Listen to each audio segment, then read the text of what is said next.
మాకు ఒక్కరే లీడర్, అంతా ఆయన చెప్పినట్లే జరుగుతుందని ఓ పార్టీ ఫీల్ అవుతూ ఉంటుంది. ఆ ఒక్క లీడర్ ఏం చేస్తుంటారో బయటే కాదు పార్టీ వాళ్లకు తెలీదు. అయితే పార్టీలో ఇప్పుడు ముగ్గురు ముఖ్య లీడర్లు ఉన్నారు. ముగ్గురు ఒకరికొకరు పడక మూడు దారుల్లో పోతున్నారు. పార్టీ బాస్ దగ్గర కూడా ఎవరి పంచాయతీ వాళ్లే పెట్టుకుంటున్నారు. మూడు తీర్లతో మేం ఆగమవుతున్నామని పార్టీ నేతలు మొత్తుకుంటున్నారట.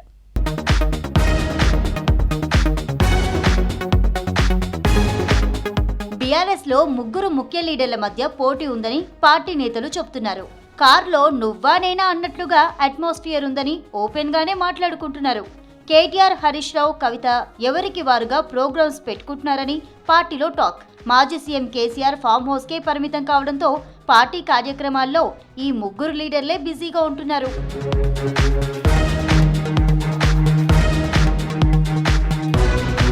పార్టీ కార్యక్రమాల్లో పాల్గొంటూనే ఈ ముగ్గురు లీడర్లు ఒకరికి చెప్పకుండా మరొకరు కేసీఆర్ ను కలుస్తున్నారట.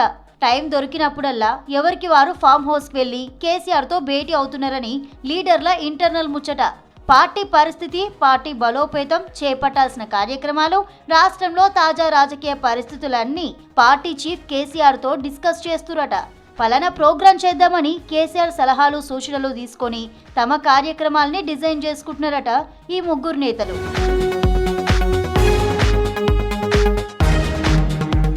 కేటీఆర్ కొన్ని కార్యక్రమాలకు, హరీష్ రావు మరికొన్ని కార్యక్రమాలకు హాజరవుతున్నారు. ఇక తెలంగాణ జాగృతి పేరుతో తన రూట్లో తాను వెళ్తున్నారన్నారు కవిత. ముగ్గురు నేతలు ఎవరికి వాళ్లుగా కేసీఆర్ ను కలవడం, తమ తమ కార్యక్రమాల్ని రూపొందించుకోవడంపై పార్టీలో చర్చ జరుగుతుందట. ముగ్గురు లీడర్ల మధ్య పోటీ ఎక్కువ కావడంతోనే ఎవరికి వారుగా కార్యక్రమాలు, ప్రెస్ మీట్లు, ఇతర ప్రోగ్రామ్స్ డిజైన్ చేసుకుంటున్నారనే చర్చ పార్టీలో గట్టిగానే జరుగుతోందట. ముగ్గురు లీడర్ల మధ్య పోటీ పార్టీలో చోటా మోటా లీడర్లకు పరిశాన్ అవుతుందట. ముగ్గురు పెట్టుకుంటున్న వేర్వేరు కార్యక్రమాలకు పార్టీ నాయకులు అటెండ్ కావడం తప్పడం లేదట. ప్రెస్ మీట్ పెట్టినా, ధర్నాలు చేసినా, పార్టీ ఏ కార్యక్రమాల్లోనైనా హాజరు కాక తప్పడం లేదంటున్నారు ఆ పార్టీ లీడర్లు. మొత్తానికి ముగ్గురు లీడర్ల పోటీ పార్టీ క్యాడర్కు తలనొప్పిగానే మారిందని పార్టీలో టాక్.